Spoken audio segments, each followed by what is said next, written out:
The neighbor girl. The neighbor girl who promised to take the university entrance exam with me fell in love with a spoiled rich kid. I advised her to stick to her dreams, but she called me a simp. They kissed in the rain, sped through the night, and were eventually expelled from school. After graduating high school, I got into my dream university, while the rich kid was sent abroad to study. But she regretted it later, pregnant, and asked if I was still willing to love her. Chapter 1. Joaquin. Ava got caught skipping class again. She's getting scolded in the office. This is the third time this week, isn't it? A classmate passing by the classroom window gossiped with a smirk. My hand, busy solving math problems, didn't stop, nor did I look up. If she did it, she has to face the consequences. The classmate scoffed, probably finding my response uninteresting. Back in the day, you and Ava dominated the top 2 spots. Childhood sweethearts, both academic stars. A textbook couple. Look at you now. Times sure have changed.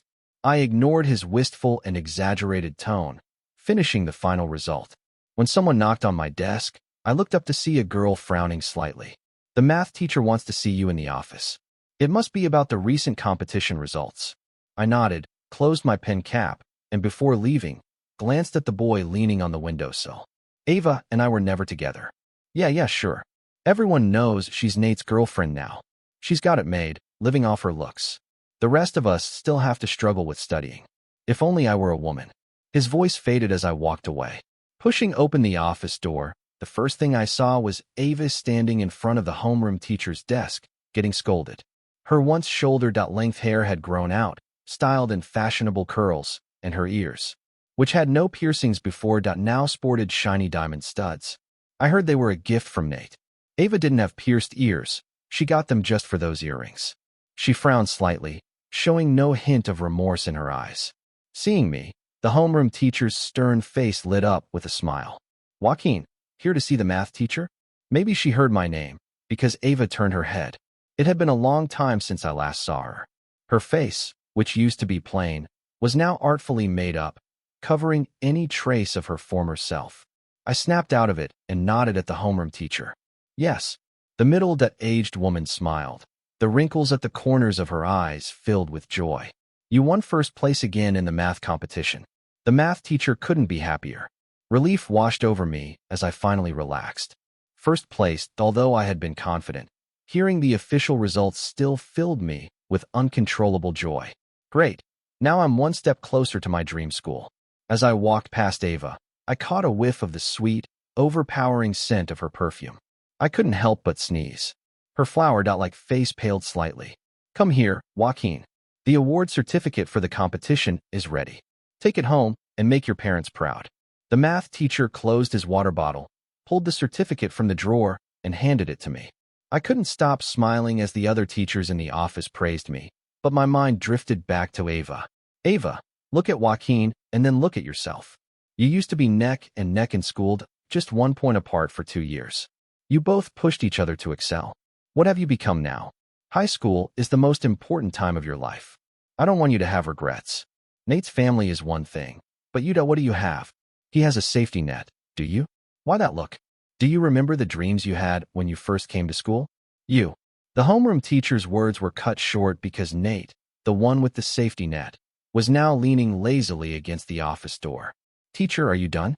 I'm here to take Ava to lunch. I turned around just in time to see Ava smiling as she held his hand. Ava will regret this.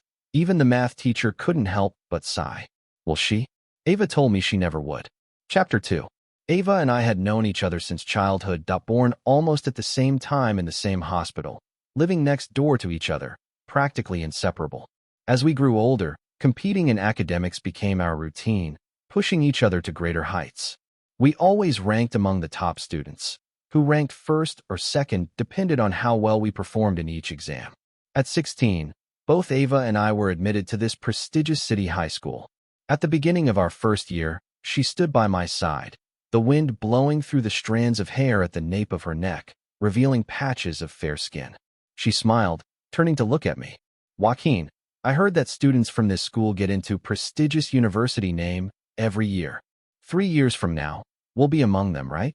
I smiled back, the clarity and innocence in her eyes filled with ambition and a bright vision of the future. Of course. I thought we would continue as always, pushing each other towards our shared dream. But everything changed when Nate transferred to our class at the start of our third year. Who was Nate?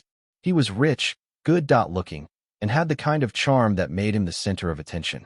As soon as he arrived, he caught the eye of many girls, but it was Ava he set his sights on. I overheard him bragging to his friends. He said, "Those girls who throw themselves at me are boring. The real fun is in someone like Ava. The good girl. Don't you think it's thrilling to slowly break down a good girl?" Nate said this while leaning against his motorcycle, smoking a cigarette, and his friends laughed in agreement, praising his brilliant insight. To be honest, at first, I didn't take Nate's words seriously. Call me arrogant or naive, but I never thought Ava would be attracted to someone who had nothing going for him except money and looks. I soon realized how wrong I was. The first time I saw Nate sit casually in front of Ava's desk, leaning on his hand and lazily flipping through her papers, I instinctively stepped in to defend her. "Nate, this isn't right." Nate looked up at me, his gaze filled with open disdain. "What? Is the class representative supposed to handle this too?" I opened my mouth to argue, but Ava tugged at the corner of my shirt. "It's fine, Joaquin. Maybe he just needs something from me." When I looked at Ava, I didn't miss the flush spreading to her ears. After that, everything unfolded as if following the script of some cliched high school romance novel. Free, spirited, and passionate, Nate held an irresistible allure for the rule. Following Ava, who had been so disciplined all her life. I watched as Ava fell into Nate's trap. Every attempt to intervene only became a joke to them. Things reached their peak on Nate's birthday, which happened to coincide with the midterm exams during our first semester of senior year. That day, as we walked to school, I noticed how distracted Ava seemed. But lately, she had been talking to me less and less because of Nate, and despite my concern, I couldn't find the words to ask her what was wrong. It wasn't until after I left the exam room that I heard from my classmates. Ava had missed the exam. She had left halfway through the first exam. I didn't know where she went, but that night, I saw Nate's social media post. The Ava who had skipped the exam had gone to celebrate his birthday. In the pictures, they were standing on the highest building in the city, kissing, with the stars twinkling in the sky behind them. It looked romantic, but the cost was that the Ava who had always been at the top of the rankings had fallen to the bottom. Chapter 3. That New Year's Eve, I heard constant arguments coming from Uncle Ben's house next door. I sat at the dinner table, restless. My mother noticed my distraction and suggested I take some New Year's gifts to Uncle Ben's family. I gave her a grateful smile, picked up the gift box, and headed out the door. The front door to Uncle Ben's house was slightly ajar, and as I stood at the entrance, I heard Ava's hysterical screams. Study. Is that all you care about? Have you ever cared about me? Have you ever loved me? Ever since Mom died, have you taken care of me for even a day? In your eyes, I'm nothing but a worthless loser unless I'm studying. Nate is different. At least he loves me. The door swung open from the inside, and I was caught off guard by Ava's teared, streaked face. We both froze, but Ava quickly composed herself, pushed past me, and stormed down the stairs. The living room was a mess, and Uncle Ben sat slumped on the couch, looking much older than I remembered. Without hesitating any further, I put down the gift box and ran after Ava, but I was too late. By the time I got downstairs, Ava was already in Nate's car. I only caught a glimpse of her in the passenger seat, her arms wrapped around Nate's neck as they kissed. It felt like I'd fallen into an icy pit. I wanted to tell her it wasn't true. Ava, it's not that no one loves you. Uncle Ben loves you very much. But a father's love is sometimes hidden too deeply, and maybe it's hard for a teenage girl to feel it. But that love was real, undeniable. As Nate's car slowly drove away, I made a decision. I wanted to pull her back. Whether I succeeded or not, at the very least, I couldn't watch Ava drift further away. So that's what I did. Even though I didn't see Ava much during the winter break, I kept sending her messages, trying to show her that besides Nate, there were others in the world who cared about her. But Ava never replied. It wasn't until the first day of the last semester of senior year that I saw something that shocked me. On the school bulletin board were screenshots of all the messages I had sent to Ava. She stood next to Nate, his arm around her waist, watching coldly as our classmates whispered and pointed at me. Even though the weather was starting to warm up, I felt a chill down to my bones. Geez, I know Ava is pretty, but did you really have to throw yourself at her? Hasn't anyone told you not to chase after someone else's girlfriend? Nate's voice was full of mocking sarcasm. But I didn't care about what he said. I only looked at Ava. In just one winter break, she had changed so much. Her face was sharper, her glasses were gone, and the light in her eyes that once shone when she looked at me was nowhere to be found. Ava, do you feel the same way? She didn't answer my question, just leaned against Nate's arm. Ava, you don't need to get love this way. Is the love Nate gives you really what you want? Even without him, Uncle Ben, my parents, and I all love you. We all want you to be happy. I'm still here, you know. Did you think I was dead? Before I could finish, Nate shoved Ava aside and grabbed my collar. He looked furious, as if he was about to punch me in the face, but I just stared back at him calmly and softly asked, Nate, can you honestly say you really love Ava? If you truly loved her, you'd want her to have a better future, not drag her down with you. Nate listened to my words as if he'd heard the most ridiculous thing ever. He let go of me and turned away. Ava, am I dragging you down? No. Ava's voice came from behind him, cold and unfeeling. Chapter 4. Joaquin, I like him. I want to be with him. What does that have to do with you? I like my life now. I like the fact that every day is different. Do you really think living like you like some old man in your prime years is the only way to live without regrets? You've made your life so boring. Fine, but why drag me down with you? I couldn't believe what I was hearing from Ava. Her voice was so calm, as if this had been her true feelings all along. So this is what she had always thought of me. And what about your dreams? Are you giving those up too? I don't even remember how I managed to ask that question, but I heard my own voice echoing from far away. Ava stepped forward, took Nate's hand, and looked at him with an infatuated gaze. As long as I have him, that's enough. As the crowd dispersed, I stood there watching Ava's retreating figure. For a long time, I stood frozen, and then I turned and walked down a completely different path. After that day, I never asked about Ava again. I never looked at her grades again. If this was what Ava wanted, then she should go for it with everything she had. Hey, Joaquin, I heard Ava and Nate are breaking up again. My desk mate nudged me with his elbow in the silent classroom, where the only sound was pens scratching against paper. His voice stood out. It was now the second half of our senior year, and every student was giving it their all, hoping for higher scores on the college entrance exam. In such a monotonous and high-pressure environment, people needed an outlet for their stress, and Ava and Nate had become the perfect way to release that pressure. After all, what gossip is better than news about people right in front of you? I glanced up briefly, spotting our homeroom teacher watching us from the podium. If you don't want to get called out after class, I'd suggest you keep your mouth shut. My deskmate flinched and buried his head back into his papers. Ava and Nate breaking up was nothing new. A wealthy playboy like Nate never lacked women, and Ava was the type who couldn't tolerate infidelity. Fights, insecurities, breakups, and reconciliations were inevitable. I had intended to let the words pass through one ear and out the other, but to my surprise, Ava, who hadn't been to school in a while, showed up that day. She wasn't wearing her uniform, and it didn't look like she was here to study. She stormed past her classroom and headed straight for the one next door. My classmates, sensing the drama, followed her, and I was dragged along by my deskmate to watch. As we reached the back door of the neighboring classroom, we heard a girl scream, "You bitch! How dare you flirt with my boyfriend?" Inside, Ava had grabbed another girl by the hair and dragged her out of her chair. My deskmate gasped, "Whoa, she's acting like a delinquent now." I chuckled, looking at the exaggerated earrings dangling from Ava's ears. Such a wild and reckless youth. Chapter 5. The girl whose hair Ava was pulling struggled, revealing her face. She was the school's beauty queen, Chloe. Back when Nate had first transferred, Chloe had indeed pursued him for a while, but Nate wasn't interested. How could a girl used to being chased tolerate such a blow? Not long after, she gave up, but judging by the scene now, had Ava and Nate reconnected in secret? "Ava, are you crazy? Let go of me." Chloe screamed loudly, kicking her legs frantically on the ground. But Ava, in her rage, was in no mood to listen. She even raised her hand, ready to slap Chloe across the face. "Ava, stop it." Nate's angry shout came from behind. Our classmates, ever perceptive, quickly made way for him.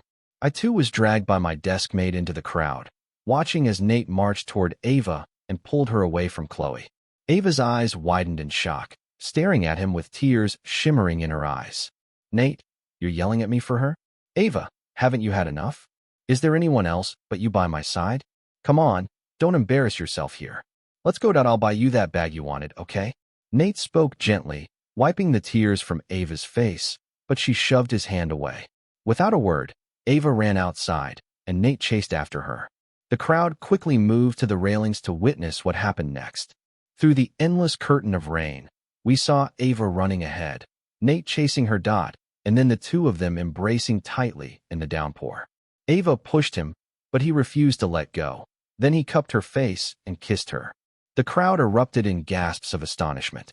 The commotion continued until our homeroom teacher arrived, and the principal led the two rain-soaked lovebirds away. I returned to my seat. My desk mate asked what I thought of the scene. I looked at the unfinished questions on my exam paper, recalling what I'd just seen. Two fools in love, thought they're crazy. You really are the class genius. That's spot on. The price of giving our classmates such a dramatic show was that both Nate and Ava were called to meet with their parents. Nate got off easy, a phone call from his dad, and the whole thing was brushed under the rug. But for Ava, Uncle Ben had no choice but to come in person. I didn't know what was said in the principal's office, but as I walked down the hallway to turn in my homework, I ran into Uncle Ben. The man who had always been so full of energy to only briefly dejected years ago when Aunt Ben passed away that now looked as if he had aged 10 years, his back hunched. When he saw me, he seemed flustered and gave me a shy smile. Joaquin, it's been a while, Uncle Ben. He smiled again when he saw the paper in my hand. Another perfect score, I see. You've always been a great student, never giving your parents any trouble. Ava's dedication to her studies all these years is thanks to your help. Uncle Ben, you don't have to say that. Ava is naturally smart. Yes, she is. She takes after her mother. But what happened to her now? Uncle Ben's voice trailed off, his cloudy eyes filling with tears. I didn't know how to comfort him, just stood there awkwardly waiting for him to regain his composure. Fortunately, Uncle Ben didn't keep me waiting long. He patted my shoulder and spoke softly. Do well on your college entrance exams. Go to Beijing, make your parents proud. I snapped out of my daze watching him walk away, finding it hard to connect this frail figure with the strong man who used to pick up Ava and me from our extracurricular classes. Of all the people affected by Ava's transformation, Uncle Ben suffered the most. Chapter 6. Maybe it was because the romantic drama they staged that day went too far, but Ava and Nate actually started coming back to school. However, calling it attending classes didn't mean they were paying any attention to their studies. Our homeroom teacher, being extra considerate, moved their seats to the very back of the classroom. Once the teacher's favorite, Ava had now become the type of student she used to despise. Joaquin, aren't you bored from studying all the time? Why don't you come race with us after school? Nate's voice sounded beside me, but I didn't bother looking up. Not interested. Find someone else. Instead of leaving after my refusal, he reached over and snatched the pen from my fingers. Finally, I had no choice but to look at him. The privileged boy's face was full of arrogance. Nate glanced at my exam paper and smirked with disdain.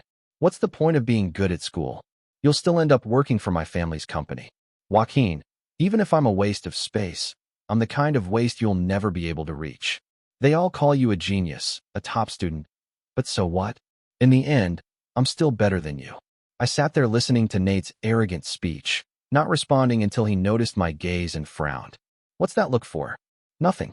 I just think you're pitiful. What did you say? Nate reached out to grab my collar as he always did, but I shifted slightly, causing him to grab nothing but air. Isn't it pitiful? Everything you have is because someone else gave it to you. If it weren't for your dad, no one would care about you. And yet you're so smug, looking down on people who work hard to achieve success. Ask your dad. If he were running the company all by himself, would it still be as successful as it is now? Would he dare say yes? He wouldn't, because unlike you, he's not an idiot. I watched Nate's face twist in rage, then stood up and calmly took back the pen from his hand. Nate, I can say with confidence that no matter where I go, I'll find a way to succeed. Can you say the same for someone like you? Calling you a waste would be a compliment. Who the hell do you think you are, Joaquin? Nate's fist came flying at me, and gasps erupted from our classmates. But before his fist could make contact with my face, I caught it in my hand that couldn't move an inch further. His face flushed red, but he couldn't pull his hand back. See, I told you that calling you a waste was giving you too much credit. I let go, and Nate stumbled back a few steps, caught just in time by Ava, who had rushed over to support him. It seemed like he found something to retort with, sneering. So what? Ava still likes me. I sat back down, flipping through the textbook in front of me. She can love whoever she wants, that it's none of my business. Don't act like you don't care. Everyone knows you used to like Ava. I looked up, meeting Ava's eyes, and spoke clearly, one word at a time. I never liked her. Not ever. Chapter 7. I didn't think my words would have any particular effect on Ava, but I lied. I did have feelings for Ava. At the very least, I started learning Taekwondo because of her. In elementary school, on our way home from school, Ava and I encountered a child trafficker. She was nearly kidnapped. If it hadn't been for an adult passing by and rescuing us, I can't imagine what would have happened. From that day on, I asked my parents to sign me up for Taekwondo classes because I wanted to protect her. But I never asked Ava if she even needed my protection. Looking back now, she probably didn't. That evening, as I arrived home, I saw Ava waiting at my doorstep. She had red lipstick on and wore a black spaghetti strap dress that was far too mature for her age. She just stood there, looking at me. Do you need something? Ava seemed hesitant, and the motion sensor light turned off, leaving us in darkness. In the quiet, I heard her voice. Joaquin, did you really never like me? I stood on the steps, wondering if I should spend the weekend at the study hall. No, that's impossible. Ava's voice suddenly rose, and when the light came back on, I saw the surprise in her eyes. Why was she so surprised? I stepped past her, took my keys out of my pocket, and prepared to enter the house, my tone indifferent. Does it matter? Would knowing I like you make you feel any better? That's not what I mean. Before Ava could finish her sentence, the sound of a car horn came from downstairs. Nate's waiting for you, isn't he? You should go. Don't bother me while I study. She stamped her foot in frustration, clearly annoyed. Joaquin, why are you always so boring? Study. Is that all you know? What else can you do besides study? We only get to be 18 once. Don't you want to see how bright your 18 can be? The door clicked open. I turned to look at her, confused. Ava, I think I'm doing just fine. The world in books is no less brilliant than yours. Why do you all think I'm repressing myself, that I'm compromising? Why don't any of you ever consider that this is my choice? It's my choice to live this way. The car horn downstairs grew more insistent, and Ava finally turned and left.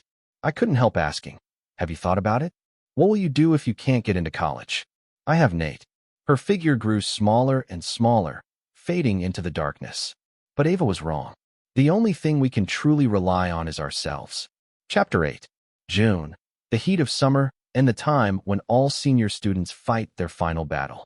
On the day of the college entrance exam, I gathered all my supplies and opened the front door just like any other day. Mom, Dad, I'm heading out. Take care on the road. I came to my senses and saw my father standing behind me, my mother holding a fried dough stick, smiling warmly. Good luck, son. I nodded firmly and glanced at the closed door across the street. I had imagined countless times what I would feel like on the day of the college entrance exam. Excitement, anxiety. But no matter what I thought, I always pictured Ava by my side. But in reality, the people you think will always be there for you have long since left. There was no excitement or nervousness when I saw the exam paper. All I felt was calm, like the still waters of a lake. I had lived up to my youth and lived up to myself. The end of the college entrance exam meant the graduation banquet. The same classmates who used to curse and say they couldn't wait to graduate were now hugging each other, crying. Ava and Nate, of course, didn't attend. I sat at the table, eating my meal, when our homeroom teacher walked over with 2 glasses of red wine and handed me one without asking. We've all graduated now. A little drink won't hurt. She had already drunk with many of the students that night, her face slightly flushed, and she was chattier than usual.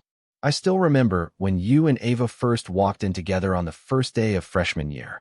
The principal told me that you two were the stars of this class.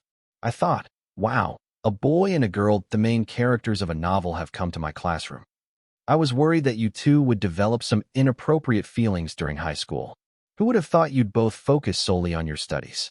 You pushed each other so hard that you left third place far behind. Sometimes I wondered if the two of you had studied yourselves into a stupor. I thought you'd both keep walking down that path together. Who could have guessed that Ava would stray so far? Joaquin, I know you don't talk about it, but I know it hurts. You and Ava grew up together, that watching her go down a different path must be harder for you than anyone else. But I want you to remember, in this world, everyone has the right to choose their own path. You can feel regret for her, but you can't resent her. Understand? I knew this was the last lesson my teacher wanted to impart to me. I stared at the deep red wine in my glass and drank it in one gulp. I understand. Thank you, teacher. She patted my shoulder and stood up. You're smart, that I'm not worried about you. The wine was bitter. Chapter 9. The long-awaited summer break turned out to be no different from the past ones. I got my driver's license, did some volunteer work, and went on a trip with friends. But the one who should have been living her best life, Ava, remained silent on social media. When the exam results were released, as expected, I couldn't find my score online. It wasn't until the admissions office in Beijing called my parents that they finally believed it. Their son had been accepted into the best university in the country. In that moment, seeing the smiles and tears on their faces, I realized that every late night of studying, every cup of coffee, had been worth it. I was the top science student of the year. The principal hung banners around the school to celebrate, and waves of reporters rushed to interview me. Standing at the school gate surrounded by the crowd, I couldn't help but notice a few pairs of bright, clear eyes in the sea of people that reminded me of the old Ava. A reporter asked if I had anything I wanted to say. I hesitated for a moment, tugging at my sleeve. I want to say that we only get one youth, but don't think that reckless abandon is the only way to experience it. Every piece of knowledge you gain from books, every character you write down, that's your youth. Youth is within you, not in some novel. Live in the moment, don't betray yourself, and don't betray all the nights you spent studying. That's youth. In that moment, my vision blurred, and in my mind's eye, I saw a hunched figure sitting at a desk surrounded by towering stacks of books and papers. That was me. 16 that year. Old Joaquin. I've done it. I've fulfilled your wish. After returning home from school, my mother told me that Ava had failed her college entrance exams. Apparently, she fainted during the last test and was rushed to the hospital. Her score would only get her into a vocational college. I was stunned, feeling a bit dazed. Vocational college. I had never associated that term with Ava. Instinctively, I reached for my phone, wanting to send her a message, but when the moment came, I didn't know what to say. Nate hadn't even taken the exam. His father had already arranged for him to attend a university abroad. So what about Ava? That night, I was jolted awake by loud arguing from Ava's house next door. I turned on the light and headed outside, only to find my parents already in the hallway. The door to Ava's house was open, and Uncle Ben stood barefoot in the living room, Ava nowhere to be seen. My father walked over and patted Uncle Ben's back. "Old friend, what's going on so late at night?" Uncle Ben let out a bitter laugh, shaking his head. "That boy wants to break up with Ava," and she ran off in a rage. At this late hour, it wasn't safe for Ava to be out alone. After telling my parents, I grabbed my phone and went out to look for her. I found Ava and Nate outside a bar not far from the neighborhood. Nate had his arm around another girl. "I've made myself clear. Let go. I'm done with you, okay? Take the money and get lost," Nate shouted, pulling a card from his pocket and throwing it in Ava's face. She fell to the ground, watching as his sports car sped away. I walked over, intending to help her up, but she shoved me away. "You're here to laugh at me too, aren't you, Joaquin? I don't need your fake kindness. I didn't do anything wrong that at least I loved passionately. I'll never regret it." As I watched Ava's trembling figure disappear into the night, I wasn't sure if she was saying those words to me or to herself. Chapter 10. In September, I boarded a plane to Beijing. Before the flight, I received a call from Ava, someone I hadn't spoken to in a long time. Her voice was hoarse, carrying a note of desperation. "Joaquin, I'm pregnant." Her fainting during the exam now made sense. I didn't stop walking as I gazed out at the clear blue sky, my tone steady. "Ava, you had your carefree youth, and I have my future to reach. We were never on the same path." After saying that, I immediately hung up the phone and blocked her number. Life at the university in Beijing was fulfilling. I didn't choose Tsinghua. Instead, I enrolled at Peking University. Time spent with classmates in the library, conversations with professors, and occasional moments of relaxation made life feel beautiful. Throughout the 4 years of college, I lived a remarkably fulfilling life. Wanting more of it, I decided to continue my studies. During my second year of graduate school, I heard that the Liu family had gone bankrupt. Nate was never cut out for business. After returning from his overseas studies, he made a mess of the company, even firing several key engineers. In the end, he was undone by the very workers he had always looked down upon. Later, after completing my master's degree, I returned to my hometown to start my own business. Uncle Ben's family had already moved away. My mother told me that Ava didn't choose to have an abortion but gave birth to the child. She kept holding on to the hope that she and Nate could start over, clinging to that dream as she remained behind. Uncle Ben had heard enough of the gossip and eventually sold the house, moving to the countryside on his own. Another summer arrived, and my business was starting to thrive. The company was expanding, and we needed to hire more people. There, on the list of interviewees, I saw a name I recognized, Nate. When Nate saw me, his face darkened, but at his assistant's reminder, he stood up and addressed me. Mr. Lin. I smiled and nodded, gesturing for him to sit down.